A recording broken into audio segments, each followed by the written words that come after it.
decision fatigue is a real thing. And it's the same reason why if you go into a closet with 100 items, it's going to be really hard to figure out what you want to wear for that day because either everything works or nothing works. And it's like when you hone in on these things that, I'm using the closet example, but like look good on you, you can just pull out the things and save time that way.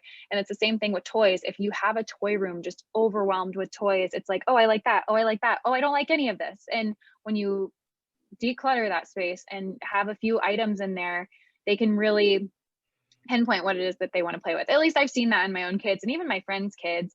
And it doesn't mean that you necessarily have to get rid of it. I really like the idea of toy swapping. So if you have space somewhere else, you can keep and store toys, and every maybe week you can bring out new toys and swap them in and out. So I like that idea because it's also like, oh, this toy, I haven't used it in a month, so it's kind of new to me again.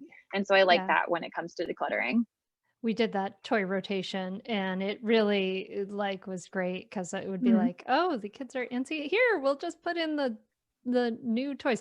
What are some things that you think that like toys and things that you think kids should have?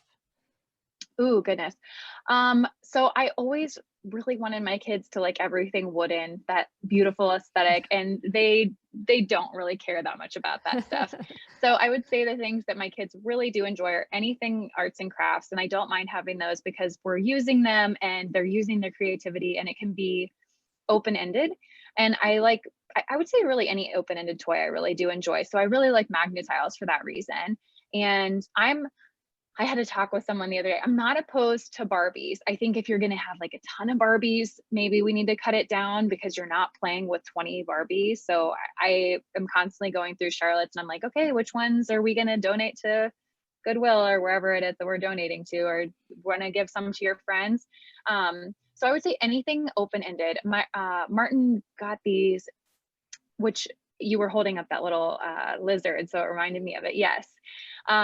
There were these dinosaur eggs he got at Christmas. I think my aunt got them at Target, but you what is it called?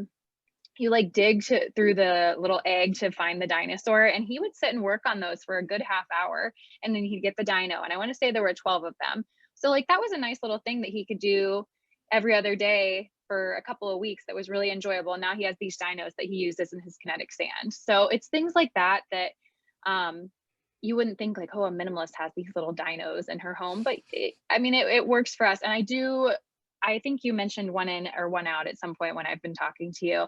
And I do like that rule too. So if my children are going to get a new stuffed animal, it's like, okay, well, which one are we going to get rid of? And that may seem kind of rigid to people, but it's really how I just keep the boundary of like, you can have new things, but you also have to experience like getting rid of things too. So I'm not opposed to new things. It's just let's have some limits and boundaries on what that's going to look like. Catch new episodes of the Mindful Mama podcast and other free resources, including the Mindful Mom Guide at mindfulmamamentor.com.